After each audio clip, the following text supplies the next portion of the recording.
이성의 올바른 역할을 무시당하고 교회 전통과 그릇된 교리가 강요되었던 중세가 있었습니다. 그것에 반발하여 이성의 절대 권위를 세우는, 개인을 중요시하는 문화의 혁명이 일어나죠. 그것을 우리가 르네상스라고 얘기합니다. 그런데 그렇게 이성 중심, 사람 중심의 사상이 결국은 세계 대전을 일으킵니다. 1차, 2차 세계대전 전쟁이 일어납니다. 그리고는 결국 하나님을 떠나죠. 그리고는 도덕 문화적으로 혼란을 초래하게 됩니다. 이성과 개인을 중시하는 사상은 무불미활한, 절대 권위가 없는,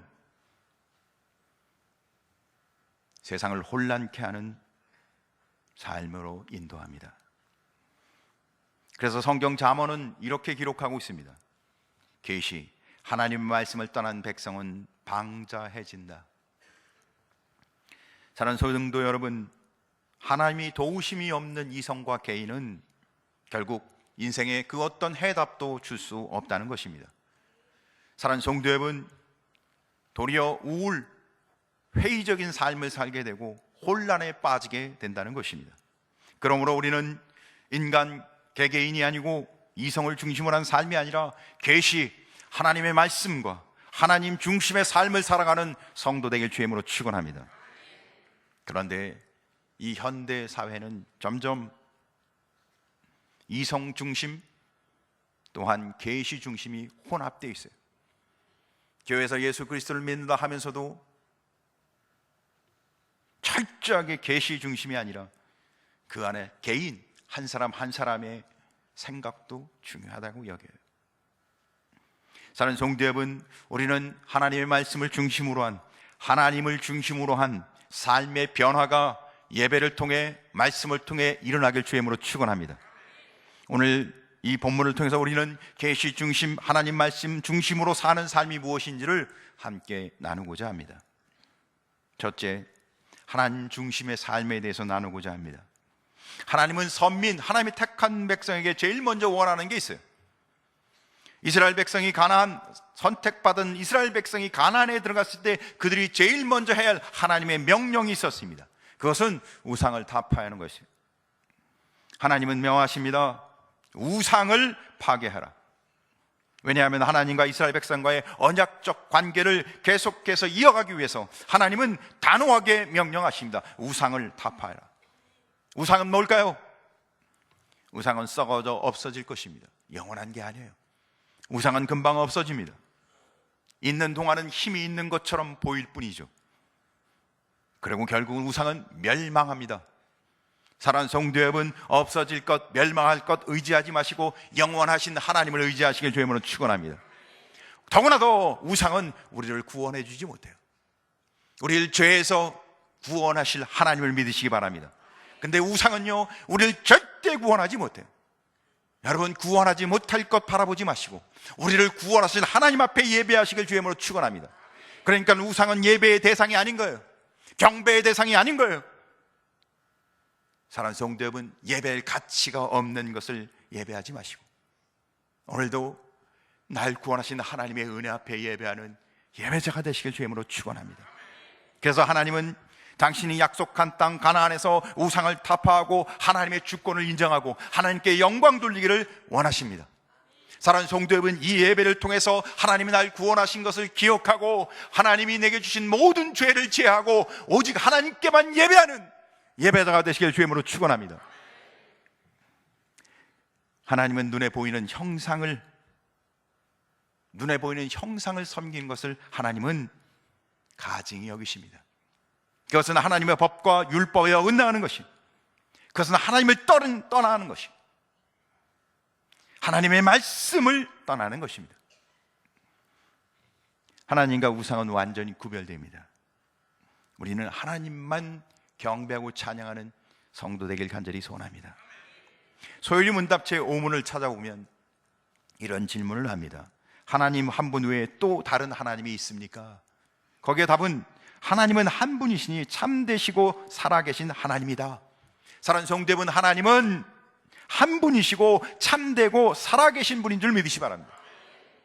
그래서 신명기 6장 4절에 보면 이스라엘아 들으라, 택한 백성들에게 이야기하세요. 이스라엘아 들으라, 우리 하나님 여호와는 오직 유일한 여호와시니라. 할렐루야. 이 하나님을 예배하는 자가 되시길 주의 이름으로 축원합니다.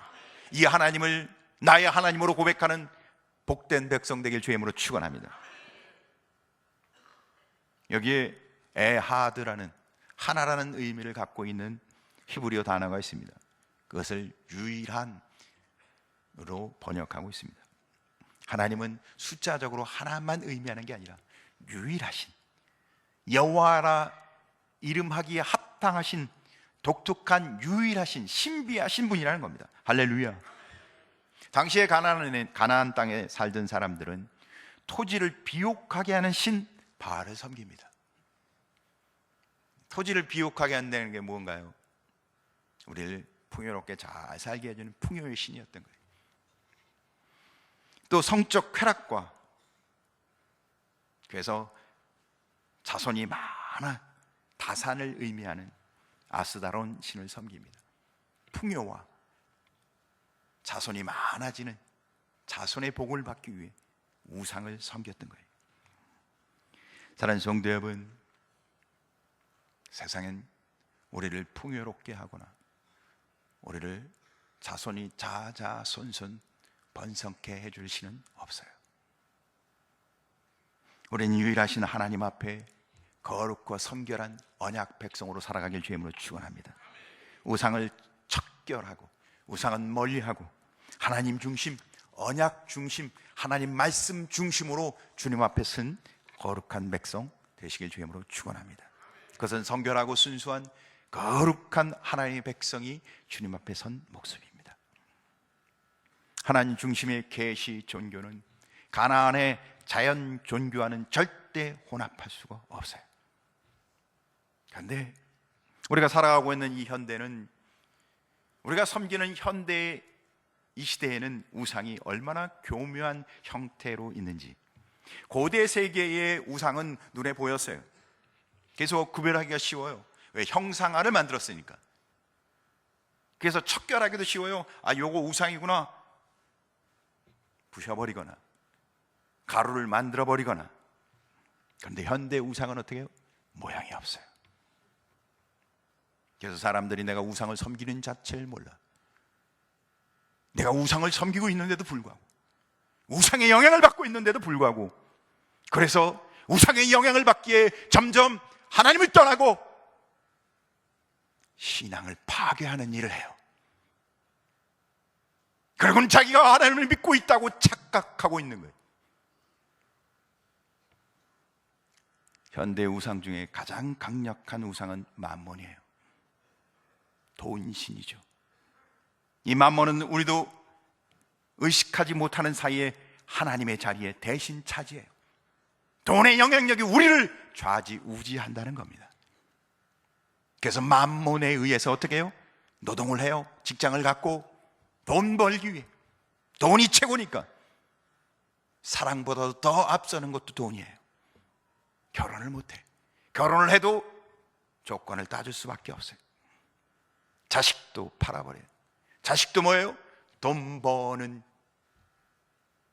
길 선택하도록 조정해요. 성공해야 한다. 네가 행복해야 한다. 꿈도 돈 벌기 위해 꿈꾸는 거예요. 마침내는 영혼을 팔아버려요. 하나님이 없는 인생이 되는 거예요. 하나님이 두렵지도 않아요. 사랑하는 성도 여러분, 이 만몬주의가, 이 만몬의 논리가 교회 안에도 들어와 있어요. 그래서 어떻게 해요? 교회도 성장, 성공, 화려함, 편안함, 이런 걸 자꾸 요구해요. 사랑하는 성도 여러분, 교회는 하나님을 예배하고 찬양하는 곳인 줄 믿으시 바랍니다. 교회는 하나님을 만나는 곳인 것을 고백하시기 바랍니다. 이걸 잃어버리면 교회가 아니라 만몬의 논리에 따라가고 있는 거예요. 사랑하는 성도 여러분, 우리는 하나님이 계셔야 할 곳으로, 그분을 마땅히 있어야 할 자리에 모시고 하나님을 예배하는 성도 되길 주의 이름으로 축원합니다. 두 번째, 우리는 교회 중심의 삶을 살아야 합니다. 하나님은 우상을 타파할 뿐만 아니라 우리가 새로운 삶을 살아가길 원하십니다. 그래서 오늘 신명기 12장 5절을 보면 택한 지역에 모여서, 6절을 보면 하나님께 제사를 드리라고 이야기하고 있습니다. 이것은 가나안에 있는 다신이나 혼합주의를 경계하고 오직 하나님만 섬기는 거룩한 백성으로 이스라엘 백성들을 보호하기 위한 하나님의 방법이에요. 사랑하는 성도 여러분, 우리가 예배를 드리고 하나님의 말씀을 보고 우리가 거룩한 성도로 구별되어지는 게 우리를 하나님의 은혜 가운데 보호하는 것인 줄 믿으시기 바랍니다. 이 하나님이 주시는 은혜를 깨닫지 못하고 스스로 뭔가를, 아니면 자기의 뜻에 의해 뭔가를 만들고자 하는 자는 하나님과 점점 멀어지는 거예요. 점점 하나님을 떠나고 있는 거예요. 사랑하는 성도 여러분, 하나님이 나와 함께하는 성도 되길 주의 이름으로 축원합니다. 여호수아는 이스라엘 정복이 끝난 후에 실로에 회막을 세웁니다. 그러나 이스라엘 백성들은 그 회막 중심으로 하나님, 여호와 하나님 중심으로 이스라엘 백성들을 모아져요. 뜻대로 잘 되지 않습니다. 그 후 솔로몬이 예루살렘 성전을 지어 이스라엘 백성들을 다시 모읍니다. 그런데요, 이렇게 하나님 중심 모이는 그 자리는 이스라엘 백성들이 자의로 이루어지는 게 아니에요. 하나님이 기뻐하는 성소는 하나님을 만난 장소를 통해서 이루세요. 하나님이 지명하여 선택하여 베델을 세우고 세겜을 세우고 길갈을 세우고 실로를 세우고 예루살렘을 세워 지정된 곳에서 하나님을 만나게 하세요. 사랑하는 성도 여러분, 하나님이 만나게 한 그 장소에서 하나님을 만나는 성도 되길 주의 이름으로 축원합니다. 그래서 족장 시대에는 가정이 회중이 됩니다. 그러고는 아버지가 제사장이 되어서 여호와의 이름을 부르며 예배하고 하나님의 은혜를 고백하는 교회의 처음 모습을 갖게 되죠. 홍수 때의 교회는 노아가 하나님의 은혜를 붙들지만 그 악한 시대에 참된 교회를 세울 수가 없어요. 겨우 노아만 여호와를 의지하는 명맥을 유지해 갑니다. 그렇게 하나님을 참된 마음으로 하나님의 말씀과 신령한 은혜로 하나님 앞에 예배하고 신앙을 지키는 사람들이 그렇게 많지가 않아요. 출애굽 이후에 이스라엘 백성들은 국가를 형성하고 교회를 구성하고, 그들을 보니까 이제 그들이 어떻게 해요? 국가적 차원에서 개인적인 신앙도 있지만 국가적 차원에서 하나님을 섬기는 모습으로 그들이 가요. 교회와 국가, 개인을 구별하지 않고 오직 하나님을 예배하는 거룩한 은혜를 고백하는 공동체로 바뀌고 있었다. 사랑하는 성도 여러분, 교회는 곧 부르심받은 성도들의 모임인 것입니다. 할렐루야. 그 뜻은 다시 말하면 교회는 부르심받은 성도들이 예수 그리스도의 그 신비한 은혜 가운데 교제하며 교통하며 하나님 앞에 예배하고 찬송하는 곳이라는 것입니다. 사랑하는 성도 여러분, 예수 그리스도가 나의 구주인 것을 고백하며 하나님이 주시는 그 은혜를 고백하며 예배하는 그 아름다운 은혜가 오늘 이 예배 가운데 임하길 주의 이름으로 축원합니다. 성도의 삶은 그래서 교회 중심이어야 돼요. 교회 중심이라는 게 뭐예요?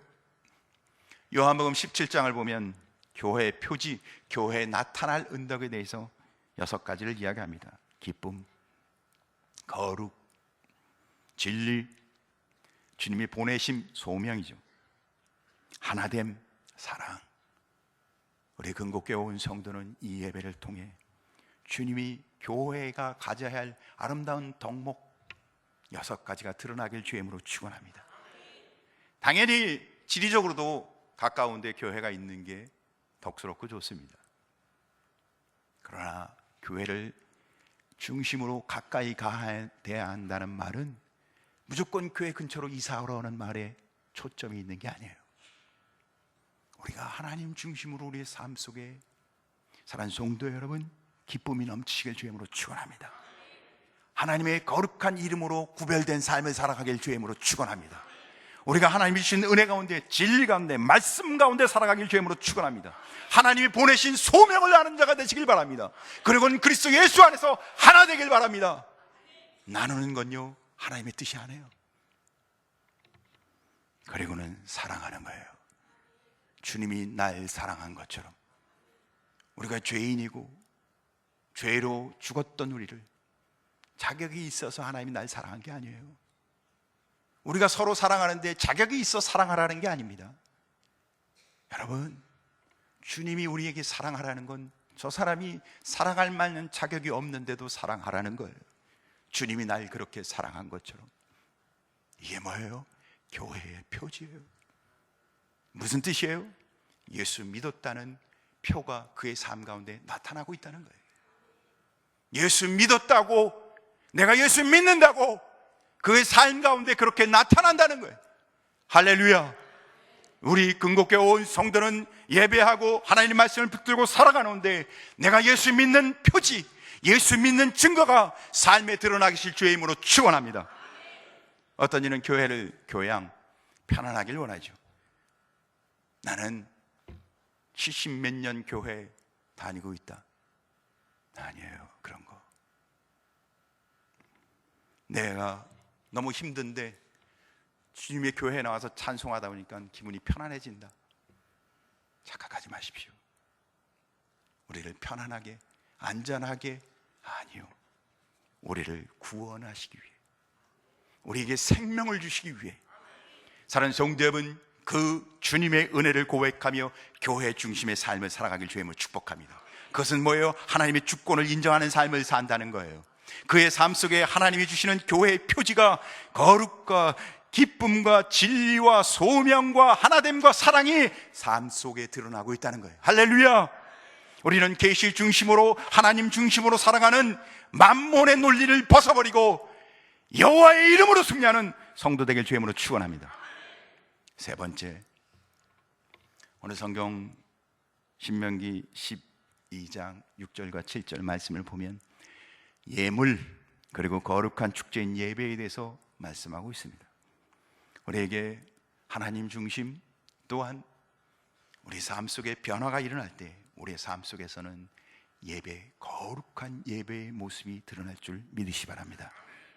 신명기 12장 6절을 보면 너희의 번제와 너희의 제물과 너희의 11조와 너희 손의 거제와 너희의 서원제와 낙헌 예물과 너희 소와 양의 처음 난 것들을 너희는 그리로 가져다가 드리고 라고 기록하고 있습니다. 이스라엘 백성들이 하나님 성소에 드리는 7종류의 제물을 열거하고 있어요. 이 중 이스라엘 백성들이 하나님 앞에 의무적으로 드릴 대표적인 예물이 하나 있는데 그것은 11조입니다. 이스라엘 백성뿐만 아니라 오늘 예배드리는 우리에게도 동일하게 하나님이 의무적으로 우리가 정말 기쁨으로 드려야 할 대표적인 것은 11조입니다. 11조는 믿는 모든 성도가 빠짐없이 하나님 앞에 드리기를 성경은 촉구 명령하고 있습니다. 사랑하는 성도 여러분, 하나님께서 이스라엘 백성에 의무적으로 드리라고 명령하고 있다는 거예요. 여러분, 소득의 11조를 드리는 믿음의 사람 되시길 주님으로 축원합니다. 적당히 아니에요. 봉투에 이름만 11조가 아니라 온전히 드리시길 주님으로 축원합니다. 사람의 눈은 속여도 하나님의 눈은 속일 수 없는 겁니다. 사람의 눈은 얼마든지 속일 수 있어요. 그렇죠? 여러분, 하나님 앞에 우리가 드리는 거예요. 우리의 신앙은 하나님 앞에 하고 있는 거예요.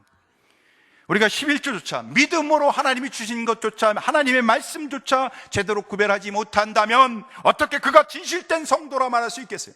그가 온전히 어떻게 하나님 앞에 선 성도라 이야기할 수 있겠어요? 사람은 몰라요. 그러나 하나님은 하나님 앞에서는 속일 수가 없는 거예요. 사랑하는 성도 여러분, 신앙의 가장 기본되는 뭐예요? 내 믿음을 고백하는 것이 11조인데 그 믿음을 고백하지 못하고 있다는 것은 뭐예요? 내가 하나님 앞에 내 신앙을 속이고 있는 거예요. 믿음의 조상 아브라함이 전쟁에서 이기고 돌아옵니다. 그때 영원한 제사장 멜기세덱을 만나죠. 그러고는 11조를 구별하여 멜기세덱에 드립니다. 사랑하는 성도 여러분, 기억하시기 바랍니다. 11조는 내가 구원받은 하나님의 자녀인 것을, 내가 거룩한 하나님의 자녀인 것을, 내게 하나님이 그리스도의 피값으로 내 모든 죄를 사함받고 이제는 하나님과 교제하고 교통하는 거룩한 성도인 것을 고백하는 거예요. 하나님이 내게 이 은혜를 주셔서 너무 감사하고, 그래서 내가 하나님이 내 모든 것 주신 것 중 10분의 1을 구별하여 드립니다. 믿음의 고백인 거예요. 신앙의 고백인 거예요. 그걸 속인다면 신앙을 속이는 거잖아요. 사랑하는 성도 여러분, 자신을 구원하신 하나님의 은혜를 고백하며 참된 신앙의 고백 가운데 예배하고 믿음의 삶을 살아가는 자가 되시길 주님의 이름으로 축원합니다. 거기에 영생 생명이 있습니다. 목사가 뭐가 대단합니까? 아무것도 아니에요. 그러나 우리가 믿는 하나님은 영원하신 생명의 구주이십니다. 이 예배 자리는 목사의 말을 들러 온 게 아니에요. 착각하지 마십시오. 하나님의 지존하신 존엄하신 말씀을 듣는 거예요. 하나님 앞에 쓰는 성도가 되길 주님의 이름으로 축원합니다. 우리는 예배의 공동체의 본질을 회복하길 주의 이름으로 축원합니다. 하나님은 교회를, 성도를 선택하여 머리 대신 예수 그리스도와 교제하며 그 신앙의 은혜를 고백하기를 원하십니다. 신명기 12장 7절, 거기 곧 너희의 하나님 여호와 앞에서 먹고 너희의 하나님 여호와께서 너희 손으로 수고한 일에 복 주심으로 말미암아 너희와 너희의 가족이 즐거워할지니라. 아멘. 사랑하는 성도 여러분, 예배는 하나님이 주신 은혜를 기억하고 나 같은 죄인을 구원하시고 나의 삶 속에 나를 붙드시고 나를 책임지시고 나와 동행하시는 하나님의 은혜를 고백하며 즐거워하며 기뻐하며 하나님 앞에 모든 것 돌려드리는 거룩한 축제요, 하나님 앞에 영광을 돌리고 경배하는 복된 시간이 예배인 것입니다. 사랑하는 성도 여러분, 예배 가운데 하나님의 은혜를 고백하시길 주의 이름으로 축복합니다. 예배 가운데 하나님이 우리에게 복 주심을 고백하는 성도 되길 주의 이름으로 축원합니다. 그래서 주님의 은혜 때문에 기뻐하고 즐거워하며 거룩한 예배 드리는 성도 되길 주의 이름으로 축원합니다. 구원의 감격, 은혜의 감격이 예배 속에 넘쳐나길 주의 이름으로 축원합니다. 그러니까 하나님을 만나는 거예요. 하나님의 은혜를 고백하는 거예요. 하나님이 없는 게 아니라 하나님 앞에 쓰는 거예요. 하나님의 존전 앞에 쓰는 거예요. 할렐루야. 성경은 우리에게 항상 기뻐하라 합니다. 데살로니가전서 5장 16절. 항상이라는 말은 뭐예요? 우리가 살아가는 모든 순간 당연히 이 예배 시간에도 기뻐하라는 거예요. 사랑하는 성도 여러분, 하나님의 은혜를 기억하며 날 복되시게 하고 날 지키시고 나와 함께 하시는 하나님의 은혜를 아는 자가 예배하러 나왔다면 이 예배 시간이 무슨 시간이에요?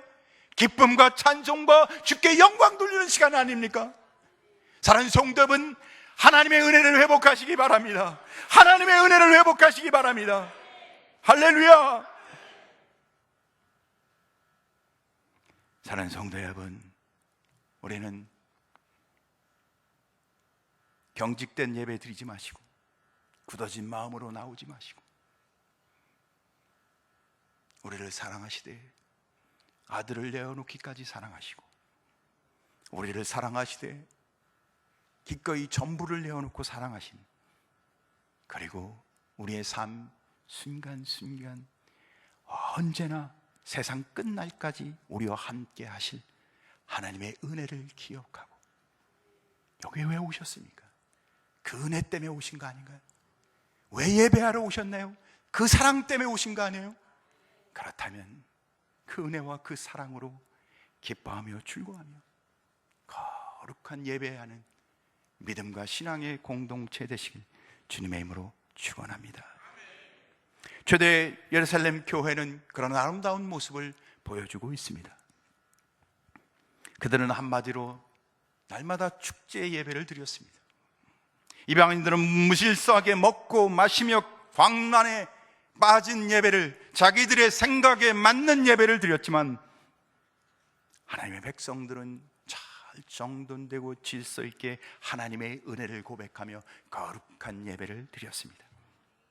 사도행전 2장 46절과 47절을 보면 이렇게 기록합니다. 날마다 마음을 같이하여 성전에 모이를 힘쓰고 집에서 떡을 떼며 기쁨과 순전한 마음으로 음식을 먹고 하나님을 찬미하며 또 온 백성의 칭송을 받으니 주께서 구원받는 사람을 날마다 더하게 하시니라. 할렐루야.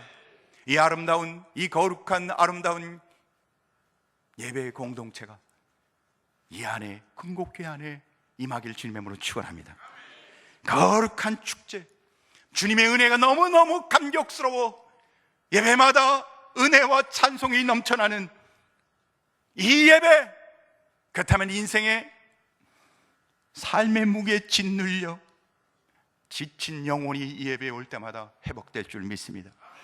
병마로 고통받으며 신음하는 영혼이 나와 치유의 역사가 일어날 줄 믿으시기 바랍니다. 예수 그리스도를 알지 못하고 어둠의 침침한 삶을 살던 인생이 빛 대신 예수 그리스도를 만나 구원의 역사가 일어날 줄 믿으시기 바랍니다. 사랑하는 성도 여러분, 예수님을 만나십시오. 하나님을 만나십시오. 그게 예배입니다. 그게 없이 이 자리에 와 있는 것은 가장 불쌍한 인생인 것입니다. 기도하겠습니다.